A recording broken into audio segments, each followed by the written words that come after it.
हर्ष गुप्ता जी, महाराज जी आपके चरणों में कोटि कोटि प्रणाम। महाराज जी, भोरी सखी जी के द्वारा बोली गई ये पंक्ति, हूं तो नीच सवन नीचन में, अब तुम ही आन धरोरी, कब हूं तो श्री लाडली ऐसी कृपा करोरी। महाराज जी मुझे विचलित कर देते, क्योंकि इतने बड़े महान संत के इतने द्रवित भाव, महाराज जी हम जैसे नीच तो। देखो, जब भक्ति रंग लाती है, अहंकार नष्ट हो जाता है, तो सब में महानता दिखाई देती है और अपने में नीचता दिखाई देती है। देखो, सूरदास जी महाराज इतने बड़े महापुरुष हैं कि स्वयं भगवान सामने बैठ करके पद सुनते हैं और वो आंख मूंदे हुए पद सुनाते हैं। वाह वाह, स्वयं भगवान करते हैं, बाबा और सुनाओ। फिर उनकी लीला के रस भरे पद सुनाते हैं। वह सूरदास जी महाराज कह रहे, मौसम कौन कुटिल खल कामी, जिन मुख को तन दियो ताको न भजन कियो, ऐसो नमक हरामी। मौसम कौन कुटिल खल कामी। जो महापुरुष जन है उनमें ऐसी दैन्यता जागृत हो जाती है कि वो अपने को सबसे अधम नीच मानते हैं और सब में भगवान का स्वरूप मानते हैं। ये भक्ति का रंग है ही ऐसा। अगर अपने में गुण हो और दूसरे में दोष दर्शन, तो वो संसारी पुरुष है, वो भक्त नहीं।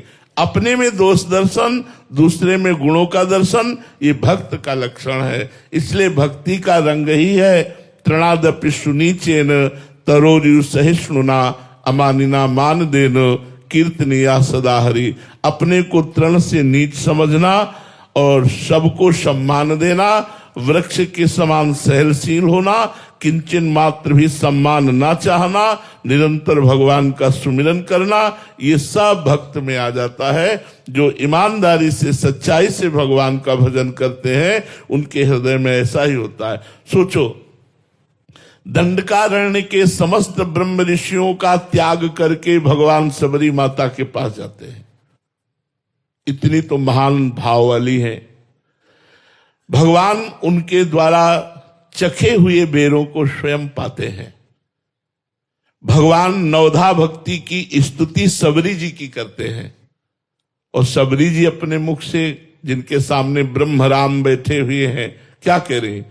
अधम ते अधम, अधम अति नारी, तीन माह में मति मंद अघारी। हे पापों का नाश करने वाले प्रभु, मैं अधम से अधम, प्रभु मैं अधम हूं। आप सोचो, जिनके सामने भगवान बैठे हो अधम कैसे हो सकता है? तो महापुरुष है। हनुमान जी महाराज विभीषण जी से मिलते हैं, विभीषण जी से अपना परिचय बताते हैं और बाद में कहते हैं, असमय अधम सखा सुनु, मोहू पर रघुवीर। मैं ऐसा अधम हूं, पर मेरे पर भी भगवान की कृपा है। हनुमान जी ज्ञानी नाम अग्रगण्यम बुद्धिमताम वरिष्ठम, भक्ति के आचार्य। तो ये रस ही ऐसा भक्ति का है, जब हृदय में आता है तो अपने में नीचता का अनुभव होता है और सब में भगवान का अनुभव होता है। यही भक्ति का रंग है। इसीलिए बड़े बड़े महापुरुषों ने अपने को नीच, अधम, पतित ऐसा कहा है। जितेंद्र पाल जी कानपुर से, राधा वल्लभ श्री हरिवंश गुरुदेव। गुरुदेव, भगवान ने मांग की है, निर्मल मन जन सो मोहि पावा, मोहे कपट छल छिद्र न भावा। गुरुदेव, क्या केवल निर्मल मन हो जाने से भगवान की प्राप्ति हो जाएगी? और निर्मल मन कैसे होता है महाराज जी? उस निर्मल मन होने पर भगवान की प्राप्ति नहीं, निर्मल मन ही भगवान हो जाएगा। इंद्रियाणाम मनस्यास्मि, इंद्रियों में मैं मन हूं, भगवान श्री कृष्ण कहते हैं। मलिन मन होने के कारण, जैसे दर्पण है ना, मलिन होने के कारण हमें कुछ दिखाई नहीं देता, लेकिन जो ही दर्पण साफ हुआ तो अपना प्रतिबिंब दिखाई देने लगता है। ऐसे जहां निर्मल मन हुआ तो उसी निर्मल मन में भगवान विराजमान है, उसी मन में विराजमान। इंद्रियाणाम मनस्यास्मि, तोरा मन दर्पण कहलाए। उसी मन दर्पण में भगवान का साक्षात्कार हो जाता है। और मन निर्मल करने के सांख्य योग, कर्मयोग, भक्ति योग, अष्टांग योग, ये सब साधन है। ऋषि मुनियों से, साधु महात्माओं से मिलो, उनकी शरण में जाओ, उनके बताए हुए साधन को करो, आपका मन धीरे धीरे निर्मल होने लगेगा। हमारा मन निर्मल हो रहा है महाराज जी, इसकी कोई पहचान है? हाँ, विषय प्रियता खत्म होने लगेगी।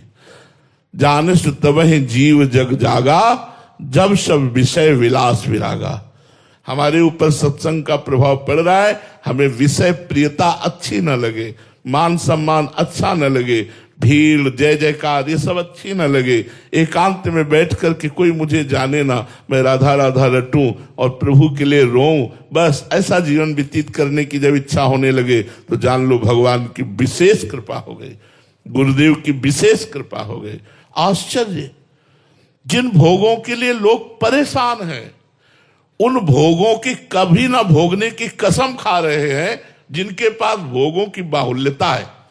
क्या है ये साधु समागम का फल है, ये भगवान की अहत की कृपा है। जानसु तवहि जीव जग जागा, जब सब विषय विलास विरागा। भोग अच्छे ना लगे, उनके पास वो सब है जो कर सकते हैं और वो नहीं कर रहे हैं, उनका मन भाग रहा है एकांत की तरफ। ये है संत कृपा, ये है गुरु कृपा, ये है अध्यात्म का रंग जो सब जगह से हटा देता है। जी।